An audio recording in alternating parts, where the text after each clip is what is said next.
신과 나눈 이야기 제6편. 한 가지 궁금한 게 있습니다. 왜 당신은 지금과 같은 세상을 창조하셨습니까? 신은 이렇게 말했다. 맞다. 이 질문은 인간이 신에게 던진 질문들 가운데서 가장 자주 들어왔던 것이다. 인간은 이 질문을 태초부터 던져왔다. 그때부터 지금까지 왜 세상이 이 모양인지 알고 싶어 해왔다. 그 이론을 제기하는 방식의 전형은 대체로 이렇다. 만일 신이 더없이 완벽하고 더없이 애정 깊은 존재라면 왜 전염병과 기근, 전쟁과 질병, 지진과 회오리, 바람과 태풍을 비롯한 온갖 재해, 그리고 개인의 극심한 불행과 전 세계의 재난을 창조했는가? 이 질문에 대한 대답은 우주의 깊은 신비와 인생의 가장 깊은 의미 속에 들어있다. 나는 너희 주변에 너희가 완벽함이라 부르는 것만을 창조하여 내 선함을 드러내지는 않는다. 나는 너희에게 자신들의 사랑을 증명할 수 없게 하여 내 사랑을 증명하지도 않는다. 이미 설명했다시피 너희는 사랑 아님을 증명할 수 있을 때까지는 사랑을 증명할 수 없다. 절대계를 제외하고는 대립물 없이 존재할 수 있는 것은 하나도 없다. 그러나 절대계는 너희에게도 내게도 충분치 못했다. 나는 거기에서 언제나 그대로임 속에 존재했으며 너희가 나온 곳도 거기다. 절대계 속에는 암만 있을 뿐 체험은 없다. 삶은 신성한 상태이지만 가장 위대한 기쁨은 존재 속에 있다. 존재는 오로지 체험한 뒤에만 이루어질 수 있다. 그것을 순서대로 펼쳐놓으면 암, 체험, 존재가 된다. 이것이 바로 성삼위일체, 삼위일체인 신이다. 성부는 모든 이해의 부모요, 모든 체험의 원천인 암이다. 왜냐하면 너희가 알지 못하는 것을 체험할 수는 없기 때문이다. 성자는 아버지가 자신에 관해 알고 있는 모든 것의 체현 또는 육화인 체험이다. 왜냐하면 너희는 자신이 체험하지 못한 존재일 수는 없기 때문이다. 성신은 이들이 자신에 관해 체험한 모든 것에 탈욕화된 존재다. 그것은 오직 알고 체험한 것에 대한 기억을 가질 때만 가능한 소박하면서도 절묘한 있음이다.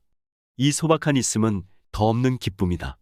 그것은 알고 체험한 뒤에 오는 신의 상태이며 신이 태초에 갈망했던 상태다. 물론 너는 신을 아버지 아들로서 설명하는 게 성과는 아무 관계도 없다는 걸 설명해야 하는 단계는 이미 지난 사람이다. 나는 여기서 너희의 가장 최근 경전들에 나오는 비유들을 사용하고 있을 뿐이다. 그보다 훨씬 더 앞서 나온 경전들은 이 비유를 어머니와 딸의 관계로 표현했다. 하지만 그 어느 쪽도 정확하지 않다. 너희 사고방식에서는 그 관계를 부모-자식 관계로 보는 게 제일 좋을 것이다. 아니면 생기게 하는 것과 생긴 것 간의 관계로 보거나 삼위일체의 세 번째 부분을 추가하면 다음과 같은 관계가 이루어진다. 생기게 하는 것, 생긴 것, 존재하는 것이 삼중의 실체는 신의 표지다. 그것은 신성한 패턴이다. 하나 속의 셋은 숭고한 영역 어디에서나 찾을 수 있다. 시간과 공간이든 신과 의식이든 혹은 그 외의 다른 모든 미묘한 관계들을 다루는 문제에서 너희는 이것을 피할 수 없다. 반면에 너희는 삶의 모든 조악한 관계에서는 이 삼위일체 진리를 찾아내지 못할 것이다. 삶의 미묘한 관계들을 다루는 이들은 하나같이 그런 관계들 속에서 이 삼위일체의 진리를 인식하고 있다. 너희 종교인들 가운데 일부는 삼위일체 진리를 성부와 성자와 성신으로 표현해왔다. 너희 정신과 의사들 중 일부는 초의식과 의식과 잠재의식이라는 용어들을 쓰고 너희 심령주의자들 중 일부는 정신과 육체와 영혼을 이야기하며 너희 과학자들 중 일부는 에너지와 물질과 에테르를 본다. 너희 철학자 중 일부는 어떤 것이 생각과 말과 행동 속에서 모두 진실일 때만 너희에게 진실한 것이 된다고 말한다. 시간을 말할 때 너희는 오로지 세 가지 시간, 곧 과거, 현재, 미래만을 이야기한다. 마찬가지로 너희의 지각 속에는 전과 지금과 후라는 세 순간이 존재한다. 우주 속의 지점들을 다루든 자기 방 안의 지점들을 다루든 간에 너희는 공간 관계의 면에서 여기와 저기와 이것들 간의 사이 공간을 인식한다. 조악한 관계들에서는 너희는 어떤 사이라는 의미도 인식하지 못한다. 숭고한 영역의 관계들은 변함없이 세개조인 반면 조악한 관계들은 언제나 두개조이기 때문이다. 그런 까닭에 왼쪽, 오른쪽과 위아래, 크다, 작다, 빠르다, 느리다, 덥다, 춥다, 그리고 일찍이 창조된 것 중에서 최대의 쌍인, 남성, 여성이 존재하는 것이다. 이 쌍들에는 사이라는 게 전혀 없다. 모든 것은 이것 아니면 저것이거나 이 양극단 중 어느 하나에 더하거나 덜한 변형일 뿐이다. 조악한 관계들의 영역에서는 어떤 개념도 그 대립물의 개념화 없이는 존재할 수 없다. 너희의 일상 체험 대부분이 이런 현실에 토대를 두고 있다. 미묘한 관계들의 영역에서는 존재하는 어떤 것도 대립물을 갖지 않는다. 모든 것은 하나이고 모든 것은 결코 끝나지 않는 원을 그리며 하나에서 다른 하나로 나아간다. 시간이 바로 그런 절묘한 영역이다. 거기에서 소위 과거, 현재, 미래라는 것들은 이 상호관계 속에서 존재한다. 즉, 그것들은 대립물이 아니라 같은 전체의 부분들이요, 같은 개념의 진행들이며 같은 에너지의 원들이고 변치 않는 같은 진리의 측면들이다. 만일 여기에서 너희가 과거, 현재, 미래는 동시에 존재한다는 결론을 내린다면 너희의 결론이 옳다. 세상은 눈에 보이는 그대로다. 왜냐하면 세상은 여전히 조악한 물질성의 영역 속에 있기 때문에 이와 달리 존재할 수 없기 때문이다. 지진과 태풍, 홍수와 회오리, 그리고 그 밖의 소위 자연재해라는 것들은 원소들이 한 극에서 다른 한 극으로 움직이는 것에 불과하다. 탄생 죽음의 전체 순환 역시 이런 움직임의 일부다. 이 움직임은 생명의 리듬이다.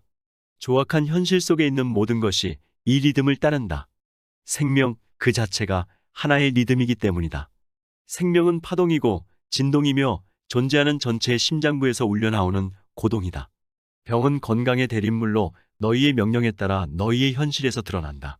어떤 수준에서든 너희가 자신을 아프게 만들지 않았는데 아파질 수는 없으며 건강해지기로 그저 마음먹는 것만으로도 너희는 한순간에 좋아질 수 있다. 개인의 극심한 불행은 그 개인 스스로 선택한 반응이며 전 세계의 재난들은 세계의식의 결과다. 너희의 질문에는 이런 사건들을 선택한 게 나이고 내 의지와 바람 때문에 그런 사건들이 일어났다는 암시가 담겨 있다. 하지만 나는 이런 사건들을 일으킬 생각이 없다. 나는 그저 너희가 그렇게 하는 걸 관조할 뿐이다. 그리고 나는 그런 사건들을 막을 일도 하지 않는다. 그렇게 하는 것은 너희 의지를 방해하는 것이고 너희의 신, 체험, 곧 너희와 내가 함께 선택한 체험을 도로 빼앗는 것이 되기에 그러니 너희가 세상에서 나쁘다고 말하는 어떤 것도 비난하지 마라.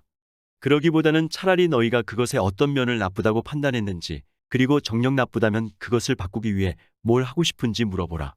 외부가 아니라 내면을 향해 이렇게 물으면서 생각해보라. 지금 이런 재난을 당하면서 나는 자신의 어떤 부분을 체험하고자 하는가? 나는 존재의 어떤 측면을 불러내고자 하는가? 왜냐하면 삶의 모든 것은 너희 자신의 창조 도구일 뿐이며 삶의 모든 사건은 단지 자신이 누구인지 판단하고 자신이 될 기회를 제공해주는 것들에 불과하기 때문이다. 이것은 모든 영혼에게 적용되는 진리이므로 이 우주에는 어떤 희생자도 없으며 오로지 창조자들만이 있음을 너희가 알게 되리라. 이 행성 즉 지구에서 생활을 영위했던 모든 위대한 선각자는 누구나 이 사실을 알고 있었다. 너희가 그들을 어떤 이름으로 부르든 간에 그들 중 어느 누구도 자신을 희생자로 여기지 않는 게 바로 이 때문이다. 사실 그들 중 다수가 진실로 박해받았는데도 말이다. 하나하나의 영혼은 모두 선각자들이다. 자신의 기원과 자신의 유산을 기억하지 못하는 영혼들도 있긴 하지만 개개의 영혼은 지금이라는 순간마다 자신의 더없이 고귀한 목적에 맞고 가장 빨리 자신을 기억해내는데 적합한 상황과 조건을 창조한다. 그러니 다른 사람들이 걷는 업보의 길을 판단하려 들지 마라. 너희는 영혼의 계산서 속에서 무엇이 성공이고 무엇이 실패인지 알지 못하니 남들의 성공을 질투하지도 말고 남들의 실패를 동정하지도 마라. 어떤 것을 재난이라 부르지도 말며 기쁜 일이라고 하지도 마라. 그것이 어떻게 쓰이고 있는지 판단하거나 목격할 때까지는 한 죽음이 수천의 생명을 살릴 때 그 죽음이 과연 재난인가? 한 삶이 비탄과 한탄만을 만들어낸다면 그것이 과연 기쁜 일인가? 그러나 너희는 이런 판단조차 내리지 말아야 한다. 언제나 남에게 충고하지 말며 다른 사람들이 스스로 충고하게끔 내버려둬라. 이것은 남들이 도움을 청할 때 무시하라거나 너희 영혼이 어떤 환경이나 조건을 바꾸려고 노력하는 걸 무시하라는 뜻이 아니다. 이것은 너희가 무슨 일을 하든 그 일을 하는 동안 꼬리표를 붙이기나 판단 내리기를 피하라는 뜻이다. 각각의 상황은 모두 하나의 축복이며 각각의 체험 하나하나에는 진짜 진정한 보물이 감춰져 있기 때문이다. 오늘은 여기서 이만 줄일까 합니다. 평온하시고 즐거운 하루를 보내시길 기원합니다. 감사합니다.